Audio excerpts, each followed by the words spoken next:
and welcome to Mlc Tv News Hour. I am Sheriff Fatoruna Mohammed. The headlines. The National Assembly adopts report on harmonized bill on e-transmission of election results. Former CBN Governor SOLUDO wins ANAMBRA governorship election. NYSC to build more orientation camps, and KOGI State House of Assembly threatens Sterling Bank MD over a late 20 billion naira bailout fund. Now the news in detail. The Senate has received a formal request from President Muhammadu Buhari to confirm Professor C. Omotayo as Director General of the National Institute for Policy and Strategic Studies. According to a statement by Ezreal Tabiowo, a spokesperson to the Senate President Ahmed Lawan, the request was contained in a letter read on Tuesday during plenary by Lawan. Moments after the chamber resumed plenary from its 18 working day recess, the Senate had adjourned plenary on October 13, 2020 to enable ministry, departments and agencies of government to defend their respective budget estimates for the year 2020 before the relevant committee of the National Assembly.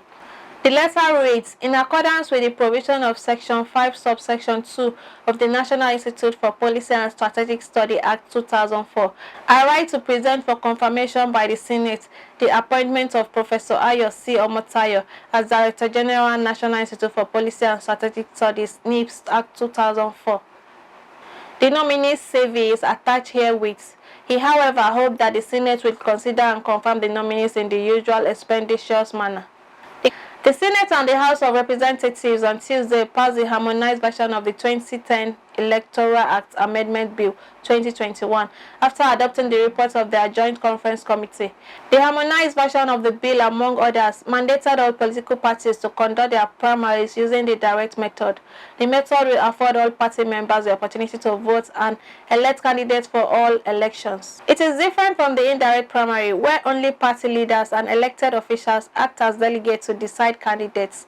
The bill also gives legal backing to the Independent National Electoral Commission to transmit election results electronically without the permission of the Nigerian Communications Commission. The approved clauses were part of the final recommendations of the Conference Committee of both chambers of the National Assembly. The Conference Committee considered the differences in 21 clauses and the explanatory memorandum. The Senate leader and chairman of the Conference Committee, Senator Yahaya Abdullahi, presented the report at the Senate plenary on Tuesday. He expressed joy that citizens' top priorities in the Electoral Act amendment, including the use of technology, had been addressed by the Electoral Bill 2021.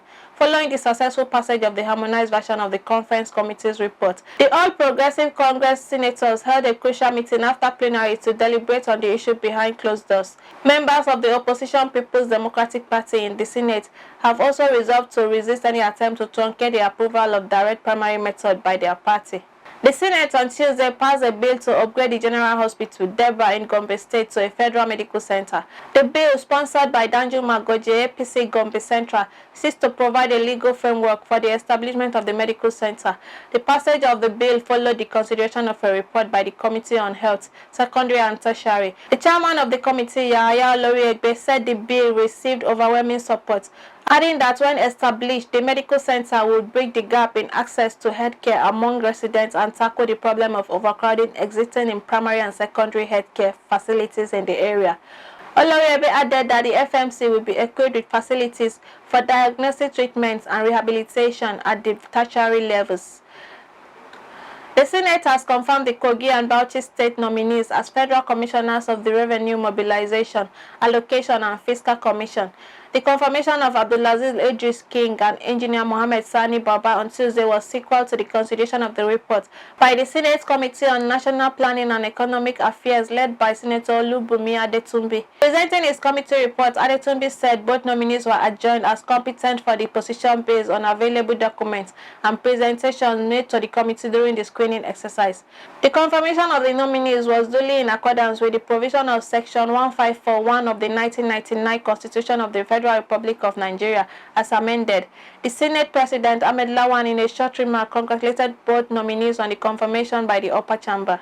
Kogi State House of Assembly on Tuesday threatened to issue a warrant of arrest against the managing director of Sterling Bank PLC, Abubakar Suleiman, should he fails to appear before the House on Tuesday next week. The House had 2 weeks ago invited the managing director to come and clarify the 20 billion naira bailout fund the bank claimed it will send back to the Central Bank of Nigeria, but he has failed to honor the invitation upon resumption of plenary on Tuesday. The regional manager of Sterling Bank, Enejo Ibrahim, and counsel to the bank, Olukayode Enitosan, were at the assembly, but the speaker, Prince Matthew Kolawole, said they will not be allowed to speak except they tender a letter from the managing director authorizing them to represent him. The speaker noted that the House is giving the bank chief executive officer 1 week to appear before it, as any attempt to dishonor the invitation will make the House to use every legal means to make him appear.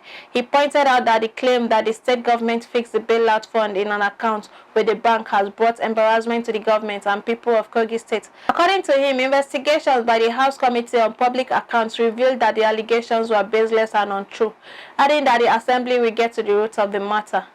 Niger State government hereby reaffirmed the existence of the task force on the ban on commercial motorcycle operators, Okada, especially in Minna Metropolis. In addition, the state government reviewed the enforcement process of the task force, illegal motor parks, youth restlessness, as well as general security matters. The Honorable Commissioner of Information and Strategy, Mohammed Sani Idris, stated that Okada operation and illegal motor parks remain banned. He stated that the state government also notes with concern the provocative action of some unscrupulous elements trying to undermine the activities of the members of the task force in the recent past, and warned that it will not hesitate to deal with anyone trying to truncate the operation of the task force henceforth.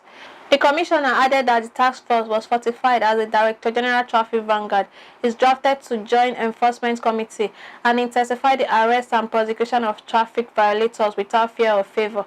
Furthermore, the task force has been mandated to collaborate with State Commander NDLEA to monitor and arrest all categories of drug peddlers around Minna Metropolis. The statement added that all motorcycles arrested for violating the rules be treated as contained in the executive order. That is 10,000 naira for first offense, 20,000 naira for second offense, and a fine of 50,000 naira on third arrest, include forfeiture of the motorcycle to serve as deterrent to others. The committee enjoined the State Commissioner of Police to intensify efforts towards tackling youth restiveness, as well as review the composition of security personnel working with the task force for maximum success. Meanwhile, the state government appealed to the citizens of the state, especially the residents of Minna Metropolis, to continue to support government policies and programs as they are geared towards the protection of lives and properties. The Arewa Port has successfully held her 6th edition of Food and Drinks Festival to showcase and celebrate Arewa cuisine. Arewa, which is a name adopted for the northern part of Nigeria, comprised of 19 states.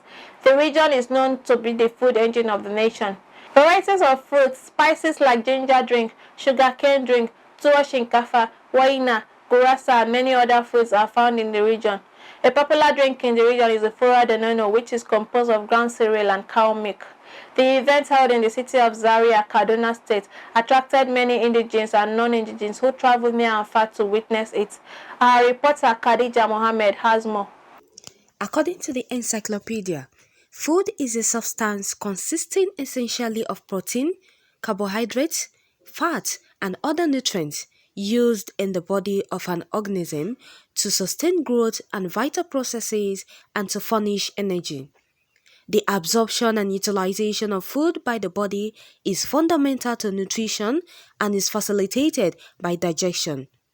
Plants which convert solar energy to food by photosynthesis are the primary food source. Animals that feed on plants often serve as sources of food for other animals. At the Arewa Port 6th edition festival held in the city of Kaduna was displayed a variety of food and drinks to showcase and celebrate northern cuisine. The event commenced with smoothie preparation competition.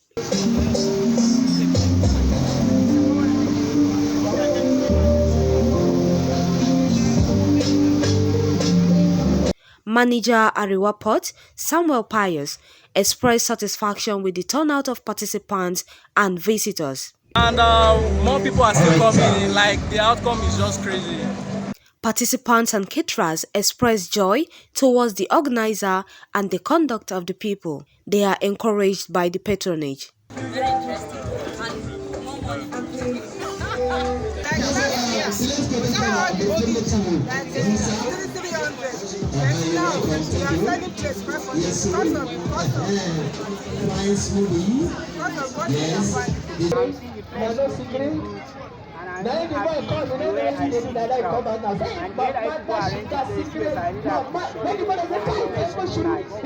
Yes, actually, this is our first time at Kogi, and we're actually excited about it. The Fisat Abdulaziz.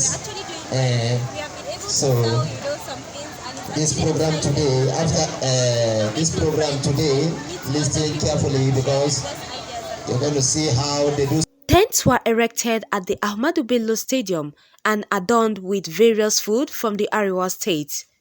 Native food such as snacks, spices and drinks peculiar to the northern Nigeria were displayed. Other commodities such as body spray of different fragrances, footwears and dresses were also displayed to attract interested buyers. The festival was spiced up with dance, competition and comedy show.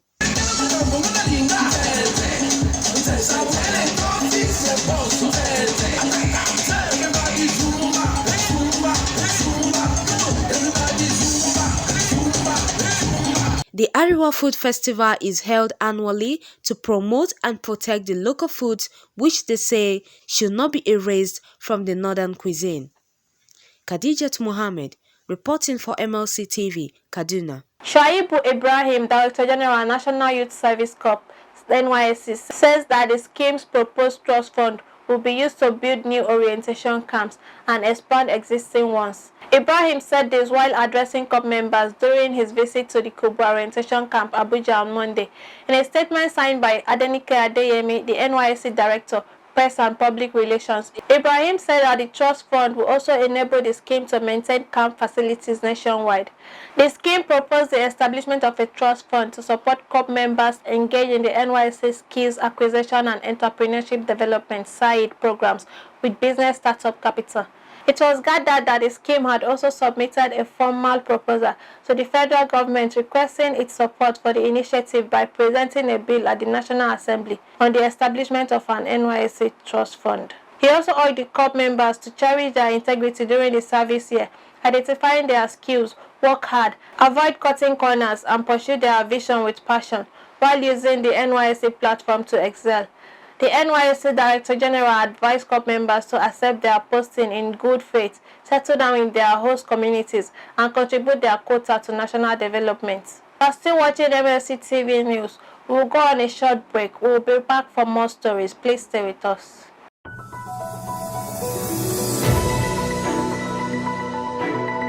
Mlc TV Online is here.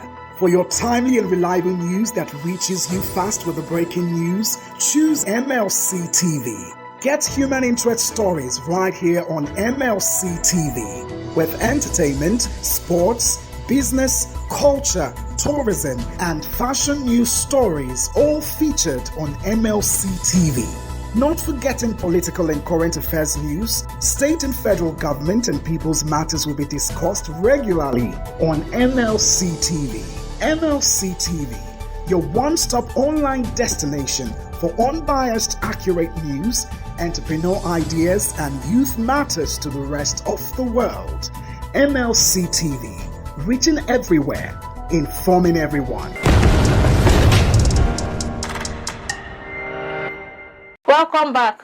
Former Governor of the Central Bank of Nigeria and candidate of the All Progressive Grand Alliance, Professor Chukwuma Soludo, has been declared winner of the Anambra governorship election by the Independent National Electoral Commission. The returning officer of the Anambra governorship election, Professor Florence Obi, announced the results on Wednesday morning at the INEC office in Anambra State. That Charles Chukwuma Soludo of APGA, having satisfied the requirements of the law, is hereby declared the winner and is returned elected. Soludo, who was the Apex Bank governor between 2004 and 2009, was declared winner after the November 6th election was declared inconclusive by INEC and after a supplementary election was held in the Ihiala local government area of the state on Tuesday. He won 19 of the 21 local government areas. SOLUDO won with 112,229 votes, beating Valentine Ezugbo of the People's Democratic Party, who polled 53,807 votes, and Andy Uba of All Progressive Congress, who got 43,285 votes. Ifeanyi Uba of the Young Progressive Party polled 21,261 votes, came fourth. President Muhammadu Buhari has congratulated the former governor of the Central Bank of Nigeria, Professor Charles Soludo, on winning the 2021 ANAMBRA governorship election. The Independent National Electoral Commission on Wednesday declared Soludo the winner of the election, which was held on November 6th. Reacting, Buhari in a post on Facebook urged the candidate of the All Progressive Grand Alliance to tackle the challenges confronting Anambra State and the Southeast. He wrote, "I congratulate Professor Charles Chokuma Soludo, the candidate of the All Progressive Grand Alliance (APGA) and a member of the Presidential Economic Advisory Committee on his victory in the Anambra State gubernatorial election."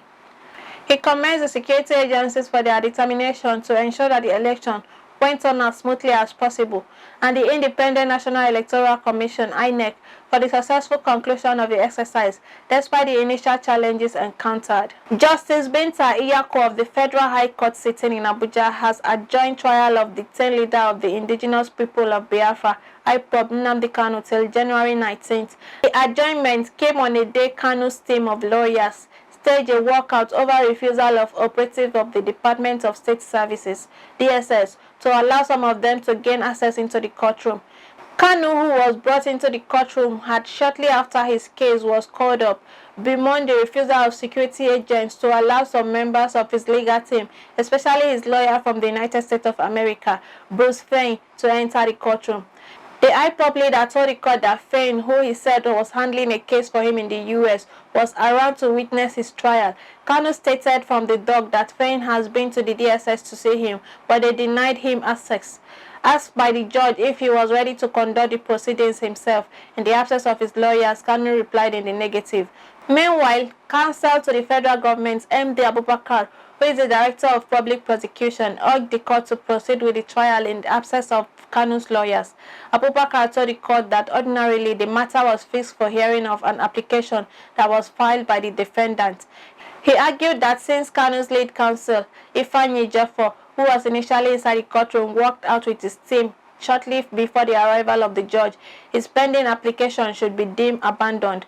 In a short ruling, though Justice Iyako expressed his displeasure over the conduct of Kanu's lawyers, she declined to dismiss the pending application and rather adjourned the case till January 19th and 20th, 2022 for trial.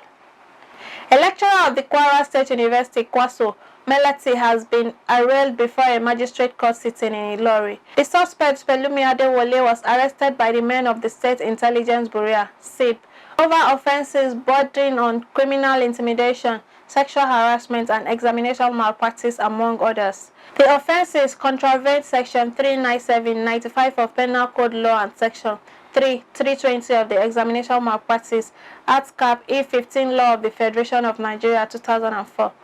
According to the first information report, FIR, a petition dated 15th October 2021 was written by one Adegbusoye Tosin, a student of the Department of Pure and Applied Science. Adegbusoye alleged that sometime in September 2021, Adewole, who is a lecturer assigned to teach her a course, MLS 212, Cell and Molecular Biology, called her and threatened her to fail her in her forthcoming examination if she refused to have sexual intercourse with him. The suspect was apprehended in the process by the detectives from SIB, who were hiding at a distant location. However, the suspect denied the allegations. In his ruling, the presiding magistrate, Ibrahim Mohammed, granted the accused person bail in the sum of 200,000 naira. The case was adjourned till December 8, 2021 for further mention. Now to our foreign news. The black principal of a majority white Texas high school, who has been embroiled in a controversy over critical race theory, was forced to resign after months of accusations that he indoctrinated students. The Grapevine Colleyville Independent School District Board of Trustees voted Monday to part ways with the principal, James Whitfield, who was suspended this year at majority white Colleyville Heritage High School in the Fort Worth area. The school board had voted in September not to renew Whitfield's contract. Whitfield will remain on paid administrative leave until August 2023. In a joint statement, Whitfield and the school district said they had mutually agreed to resolve their disputes. There is no evidence that Colleyville Heritage High School or Whitfield taught critical race theory, but a host of incidents made him a target in recent months, including allegations of insubordination and accusation that he deleted emails as public records and did not cooperate with an internal investigation.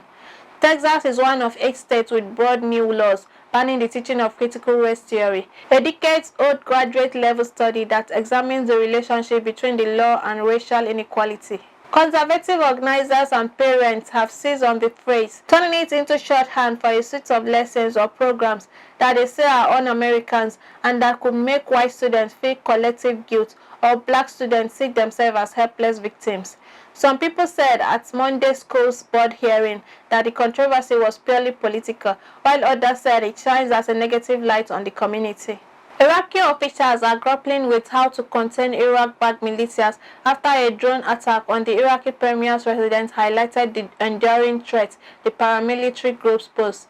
Senior Iraqi officials said the first sign that mediation efforts were making progress, several militia groups agreed to condemn Sunday's strike and cooperate with government investigations after meeting with Iraqi's president and other officials. The militias have denied responsibility for the attack on the residence of Prime Minister Mustafa al-Kadhimi, who wasn't hurt. U.S. officials have said an unspecified Iran-backed Iraqi militia was likely behind it. Iran has disavowed the attack and sent a top general to Baghdad to ease tensions. No other group has claimed responsibility for the assault. The strike put a spotlight on how militia groups pose a threat to Iraq's institutions and underscore how difficult they are for their Iranian sponsors to control said observers of the militias in and outside of Iraq. The paramilitary forces, part of a broader movement called the Popular Mobilization Unit, have wielded enormous influence over Iraqi security and institutions since they helped vanquish Islamic State. But their political parties were dealt a defeat in Iraq's parliamentary election last month, casting uncertainty over their continued role in the country. Iran's Islamic Revolutionary Guard Corps funds, train and arms some military groups in Iraq, but it remains unclear how much direct control Tehran has over the militants. Some in Tehran now fear the behavior of the Iraqi military allies could undermine planned negotiations with the Biden's administration over a return to the international Iran nuclear agreement. Over to Aliu Nasir on Sports Today.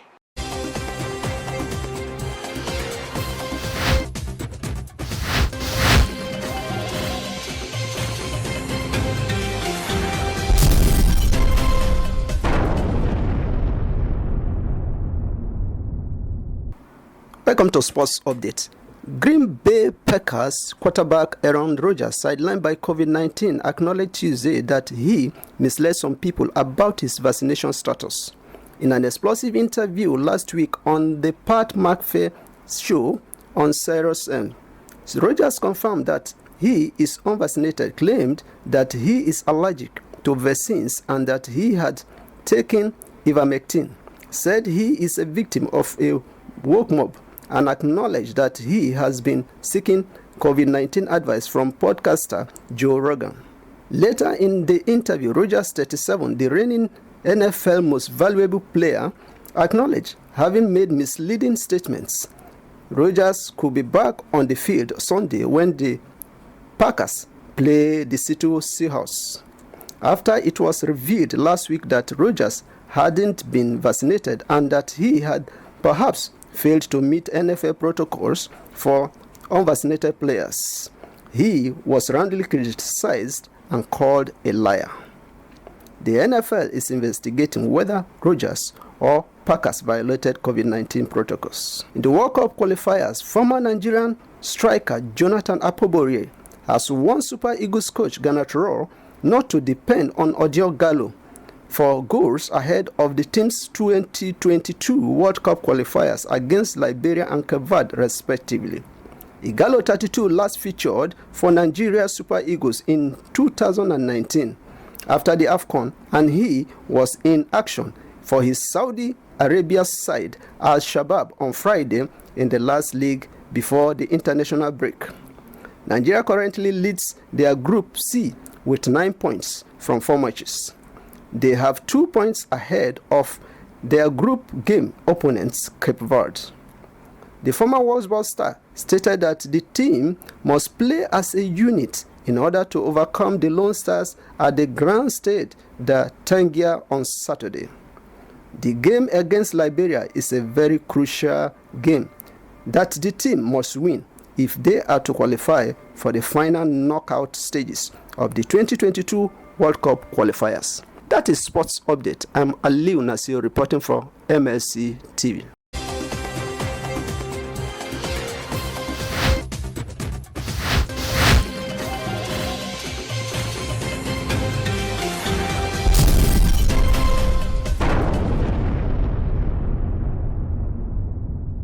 Thank you, Aliu, for the updates.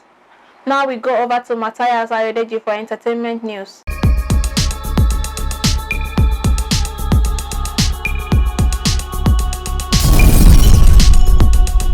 And our foreign entertainment news, American actor Paul Rudd has been named the sexiest man alive for 2021. This is according to People's Magazine, organizers of the coveted front page cover. The 52-year-old actor was named People's 2021 Sexiest Man Alive on Wednesday, November 10, 2021. While responding to the award, the Ant-Man star said he knew a lot of people will receive the news with so much mixed feelings. I do have an awareness enough to know that when people hear that I've been picked for this, they will say, "What? This is not false humility. There are so many people that should get this before me," he told People. In his interview with the magazine, the actor revealed that despite all the stardom that has come with his career, he is most happy at home with his wife of 18 years, Julie, and their kids, Jack and Debbie.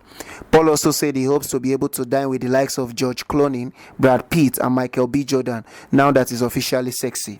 In Africa, Nollywood actress Von Jegede has unveiled an impressive new feat at the just concluded Toronto International Nollywood Film Festival. Jegede recently took to her Instagram page to announce that she had swept 9 out of 10 awards at the Canadian festival. I co-produced a movie, Marrying a Campbell, to be released 2022.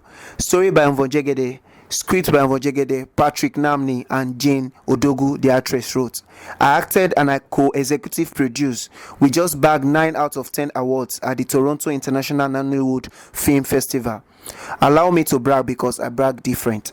The yet-to-be-released film followed the story of Rachel Campbell, a wealthy Nigerian socialite and mother of 4 daughters. Things take a drastic turn when she discovered that her youngest daughter is set to marry the son of an impoverished farmer. The Ayana Saunders directed film also starred Chelsea Eze, Bolalini Nolowu, Dave Ogbeni, amongst others, and we debuted in 2022. And that is all on entertainment news today. My name is Matthias Ayodeji Peter, reporting for Mlc TV. We'll go back to our caster for more stories. Thank you, Matthias, for the updates. The wife of Pastor Taiwo Dukoya of the Fountain of Life Church, Nomti, is dead. Nomti's death was announced on the church Facebook page on Tuesday. According to the statement released by the church, Nomti died after battling cancer for 2 years. And that's today's news package. Join us tomorrow via the same channel.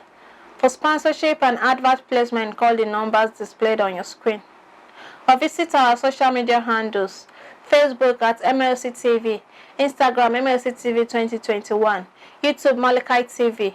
I am Sherifat Mohammed. Thanks for staying with us.